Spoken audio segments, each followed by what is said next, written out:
It's news time. You guys ready to get into some of the news and reviews? Let's go ahead and kick off this week's episode with our Beast Morphers review. That's right. We had our second season, second special episode. The first one that we wind up having was sort of the first half of the season. They wind up actually giving us, it was the Pan Games, if I'm not mistaken, in order to pretty much, I think, because this year we were supposed to have the Olympics, weren't we? So I believe that's why we wind up getting that particular special episode. So this is our second one. We're so used to getting Halloween and Christmas episodes that it is a nice little change of pace, a nice little breather to see them utilize these episodes a little bit differently. While I appreciate the attempt at the Olympics game when it comes to the Pan Games episode, still wasn't the biggest fan of it. Unfortunately, I was a big fan of the wrestling, though, mind you, but the rest of the episode wasn't the biggest fan. So for me coming into this special episode, I was kind of wondering how this is all going to fit, right? Like, is this an episode that, while technically titled episode number 22, if I'm not mistaken, is this something that they recorded like towards the end of the season and was like, you know what, maybe we should have a little bit more filler to maybe fill in some of these gaps, since we are doing this like it seems as though we're doing this build up to this Dino crossover. It makes me wonder, like, did they film the season, look at their season as like, you know what, we probably should put one more episode in there to kind of branch, you know, this little gap sort of thing, maybe do some fill in here. I'm not quite sure, whatever the case may be, but make no mistake, this was a clip show with like minor buildup. And while there are certainly aspects to this episode that I was a fan of, don't get me wrong, and we'll definitely talk about those, this kind of, I don't want to say hampered my enthusiasm for the Dino crossover, but you know, when you're doing such a great job of building up to the Dino crossover, I don't see why we needed this episode, to be honest with you. Like, I feel like a lot of this stuff that they gave us in this episode could have just been provided to us in, say, an extended episode of a Dino crossover. Like maybe 10 minutes of this, if not maybe 5 minutes of this episode, probably could have been utilized as like a beginning aspect to our Dino crossover and giving us an extended length episode.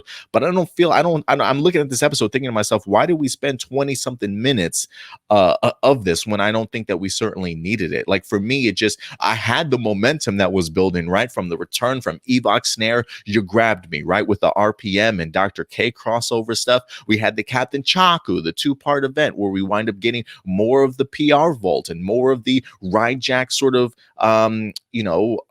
weapons that he wind up having. We even got Keeper, right? Like, we're getting this momentum and things like that. And all of a sudden it's like, clip show, guys, clip show. And again, while I do think that there are elements to this clip show that was meant to build up, I still feel as though you could have used that same build up from this episode, really put it into 5 to 10 minutes and just added it to the Dino crossover episode. Personally, like maybe that's just me, because the idea of sitting down and literally watching a recap show that's watching a recap show, guys. It was the weirdest thing. Like, I'm literally watching my television that's watching another TV playing clips. Like, the clip didn't even take up the entire episode or the entire screen for me to watch. No, I'm watching Evox and Scrozzle watching clips. I mean, I personally don't get it. A clip show within a clip show. And one of those things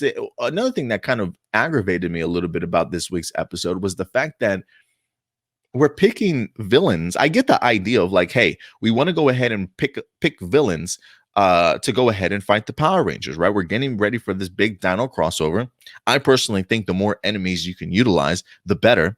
But as they start picking out some of these old Ranger villains, right? Korag from Mystic Force, Astronema was certainly brought up, Psycho Red and things like that. It's just odd to me that, first off, it's odd to me that they correct each other all the time. Like, don't be such an idiot. Don't you know that this person turned good or this person turned good? But anytime they went ahead and picked somebody, it's like they almost didn't understand their character's history also. Like, don't you remember this person did this too? Like, why would you suggest that when you literally just belittled somebody for picking somebody who just turned into a good guy, right? So clearly they don't know certainly their history.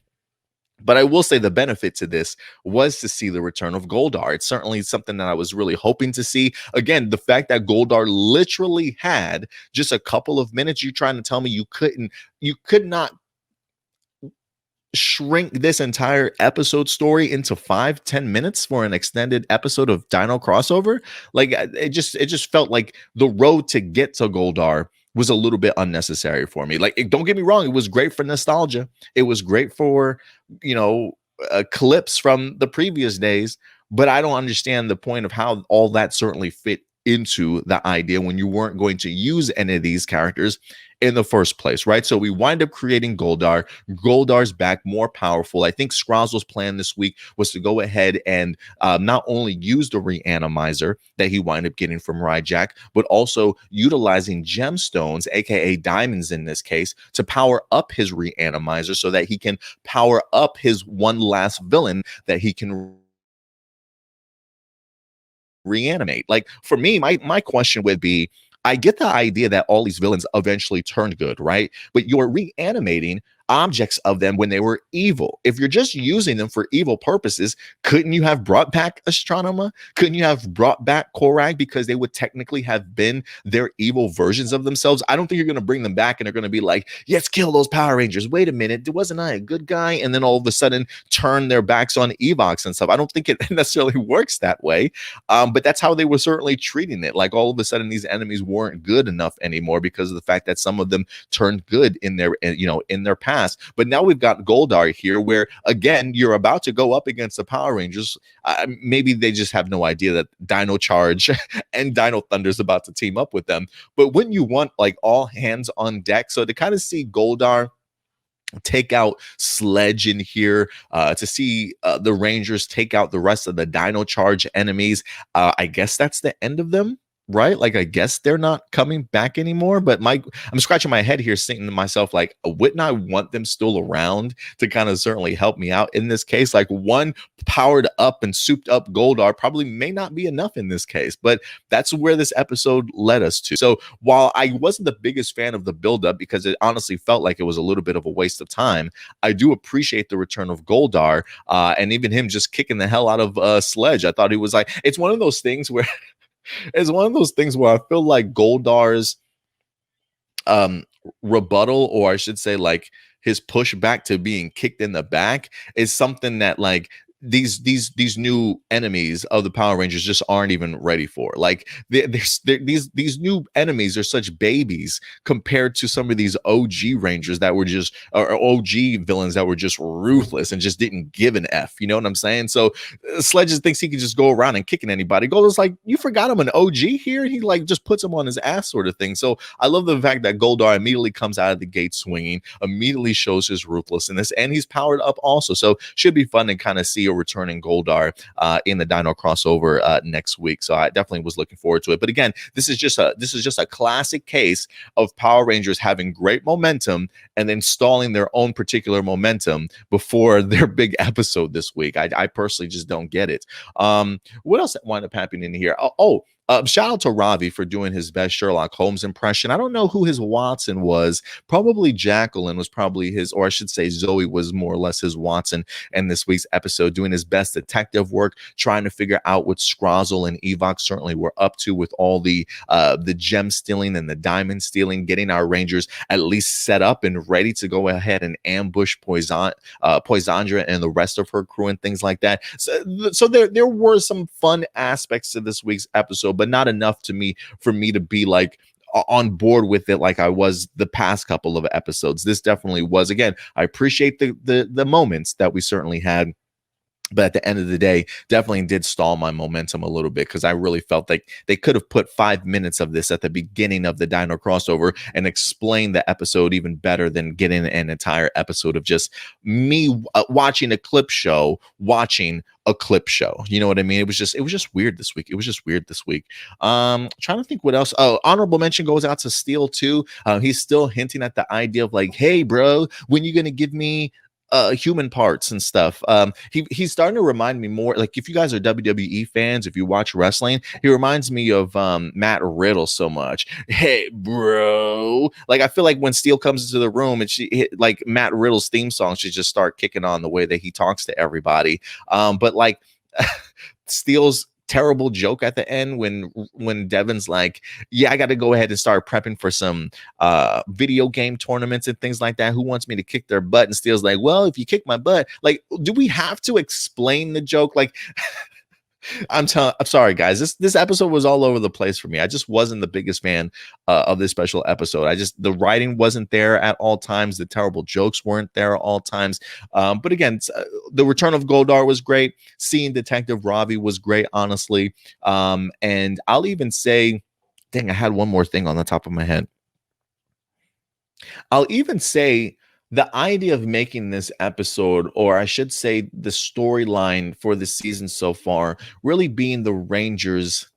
I'm going to say Evox being one step ahead of the Rangers, but seeing the Rangers trying to figure out what Scrozzle and Evox are certainly up to, right? I feel like our Rangers have been left kind of scratching their heads as to the master plan of what Evox is. Like, yes, they did defeat Evox to get Mayor Daniels back, right? But, you know, trying to figure out how they're utilizing the reanimizer, how they're utilizing the diamonds, you know, what I'm assuming, if anything, the secrets that Keeper wind up having, I'm assuming, is the Power Rangers data chip that maybe Skrull will wind up having, that they were going through all the files. Like, maybe that's one of the things that they wind up gathering up from Keeper. The Power Rangers certainly have no idea that they even have that in their possession, sort of thing. So there is a fun element to seeing the Power Rangers trying to figure things out, knowing that there's a bigger plan of Evox, but not quite sure how to put their finger on it, if you will. And for me, it'll be a little bit fun to kind of see how the Power Rangers catch up to what Evox is doing, or how they certainly find out what their overall master plan has been this whole entire time. So for me, I'm eager to see how the Beast Morphers truly handle everything that we have going on. But other than that, I thought it was great. I thought the action sequences in here were handled really well, especially with Poisandra's crew. Again, the return of Goldar I thought was pretty brilliant, and Ravi's detective work. But outside of that, just wasn't a fan of this episode. I just felt it was another underutilized episode. I just feel like you could have, even if it was a clip show, if you will, I felt like it probably could have been utilized just a little bit better. I mean, I'm thankful that it wasn't an entire clip show.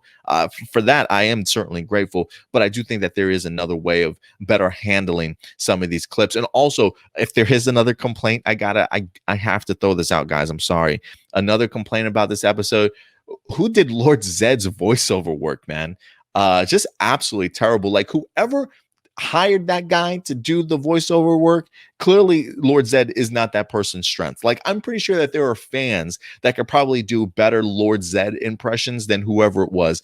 Now, listen, I love me some Campbell Cooley. I know he certainly has come back and done some of the voices, I believe for Snide, if I'm not mistaken. So it's great to see Campbell Cooley getting his shine. I don't know who did the work for Lord Zed, but I wasn't a fan of it. Like, I honestly thought, like, if they're using that stock footage, if they're using past footage from a lot of their series, I'm surprised they didn't just utilize that video and audio, unless maybe something terrible happened with the audio. Maybe it's not as clear or crisp as it certainly was. I'm not sure, but it was fascinating that they didn't utilize their own properties, past material for some of the Lord Zed stuff, because Lord Zed just sounds atrocious. He did not sound frightening in the least bit to me, like in the like back in the day, at all. So not the biggest fan of whoever did the voiceover work for Lord Zed. I honestly feel like they could have easily have found another voice actor, or even gotten a freaking fan to come in here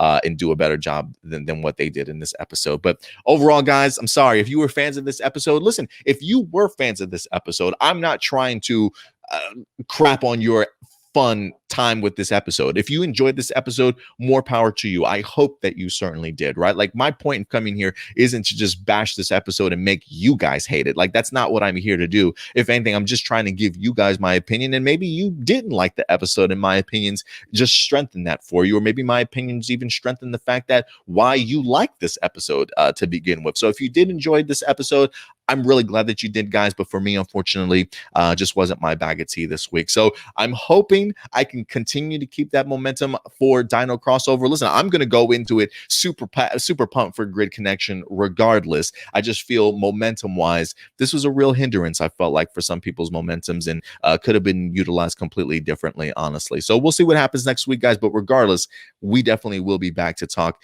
Grid Connection, aka the Dino Crossover event, next week for you guys. So certainly stay tuned for us next week with a brand new episode review. But ladies and gentlemen, those are my thoughts on this special episode number 22 of Power Rangers Beast Morphers. What are your thoughts? These are just my A+ opinions. At the end of the day, I definitely want to know yours, though. So please let me know your thoughts in the live chat or the comment section box below, ladies and gentlemen.